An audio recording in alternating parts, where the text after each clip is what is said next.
కూడా మా అభినందనలు, ధన్యవాదాలు. రైట్. విజయరామన్రావు గారు, ఫైనల్గా ఈ డ్రగ్కి సంబంధించి కానీ గంజాయికి సంబంధించి కానీ పెద్ద మాఫియా నడుస్తోంది, అది తెలిసిందే. ఏపీలో ఒక మాఫియా, దానికి సబ్సిడరీగా ఇక్కడ బ్రాంచ్ ఆఫీస్, ఇక్కడ ఒక మాఫియా తెలంగాణలో. ఇది ఆపడం కోసం ఈ ప్రభుత్వం చాలా ట్రై చేస్తోంది. అదే మాట్లాడినారు మొన్న, 2 రాష్ట్రాల్లో డ్రగ్ పెరిగిపోయింది, దీన్ని కంట్రోల్ చేయాలా అని. దానికి ఏపీ బ్రాండ్ని చంద్రబాబు చెడగొట్టాడని విమర్శలు చేయడము.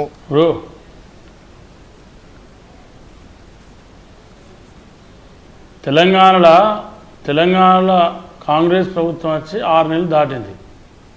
రేవంత్ రెడ్డి గారు ముఖ్యమంత్రి అయినాక 15 రోజులకే ఇక్కడ టాస్క్ ఫోర్స్ ఏర్పాటు చేసి ఈ ఏదైతే గంజాయి కానీ ఇంకా మిగతా మత్తు ఏదైతే పిల్లలు యువత అలవాటు పడి విద్యార్థులు యువత భవిష్యత్తులు నాశనం అయిపోతూ ఉన్నాయో, తెలంగాణ రాష్ట్రం మొత్తంలో కూడా పెద్ద ఎత్తున గత 6 నెలల నుంచి ఇక్కడ తెలంగాణ రాష్ట్ర ప్రభుత్వం ఉక్కుపాదం మోపింది.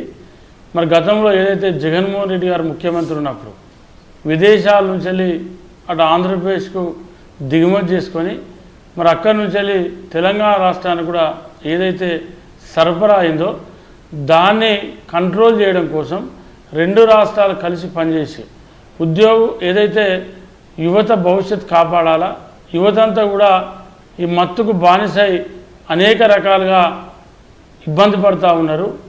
యువతను కాపాడాలి అంటే దీన్ని కట్టడి చేయాలనేటువంటి ఆలోచనతో మరి 2 రాష్ట్రాలు కట్టడి చేద్దామన్నటువంటి ఒక పాయింట్ను మన చర్చల సందర్భంలో దాన్ని కూడా చర్చించడం జరిగింది. ఇవాళ దాన్ని పెంచిపోసిందే గతంలో ఇక్కడ కేసీఆర్ ప్రభుత్వం. మరి గతంలో కూడా ఎన్నోసార్లు పెద్ద వాళ్ళు కూడా పట్టుబడేటువంటి సందర్భం ఉంది.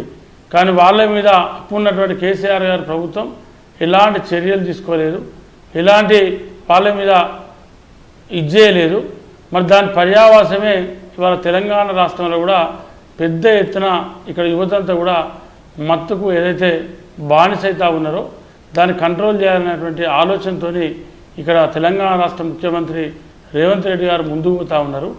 దానిలో భాగంగా చర్చిస్తే పాపం దొంగే దొంగ అన్నట్టు వాళ్ళు మీ దగ్గర ఉన్నటువంటి ఏదైతే వైసీపీ గతంలో మంత్రులు పనిచేసిన వాళ్ళు జబ్బలు కొడుతూ ఉన్నారు.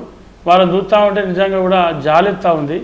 ఎందుకంటే దాన్ని ఆజ్యం పోసింది ఇవాళ వైసీపీ జగన్మోహన్ రెడ్డి ప్రభుత్వం.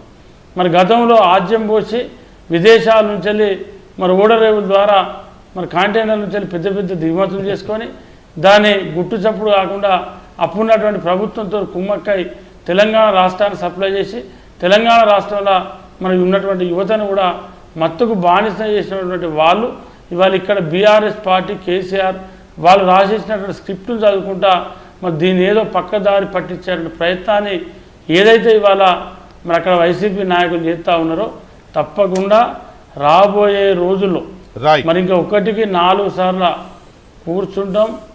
మీకు 2 ముఖ్యమంత్రులు మాట్లాడుకుంటారు, చర్చిస్తారు.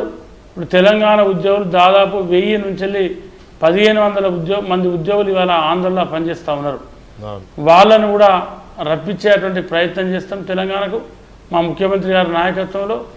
వాటితో పాటు తెలంగాణ రాష్ట్రానికి రావాల్సినటువంటి ఏవైతే విద్యుత్ బకాయిలే కావచ్చు 20,000 కోట్ల పైచలకు మిగతా ఏవైతే ఉన్నాయో అవన్నిటి తెలంగాణ సాధించుకోవడం కోసమే వాళ్ళు కూర్చొని మాట్లాడుకుంటూ ఉన్నాం తప్ప ఇందులో రాజకీయాలు లేవు, ఇందులోకి ఇతరత్ర అంశాలు ఏవి లేవు. వాళ్ళు ఏదో చెప్పినంత మాత్రాన మరి గత 5 ఏళ్ళు అక్కడ వైసీపీ ముఖ్యమంత్రి జగన్మోహన్ రెడ్డి గారు అన్నారు, ఇక్కడ కేసీఆర్ గారు అన్నారు.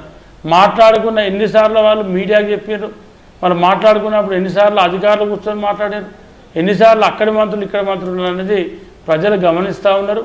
ప్రజలకేం తెలియకుండా ఏం లేరు, ప్రజలు అన్ని గమనిస్తారు, అన్ని చూస్తూ ఉన్నారు. మాట్లాడినా ఏం మాట్లాడినా చూసారు ఏముందో తెలంగాణలో చూసినాం, ఆంధ్రలో చూసినాం. నెక్స్ట్ గోల్ ఎక్కడి దాకా ఉంటుంది?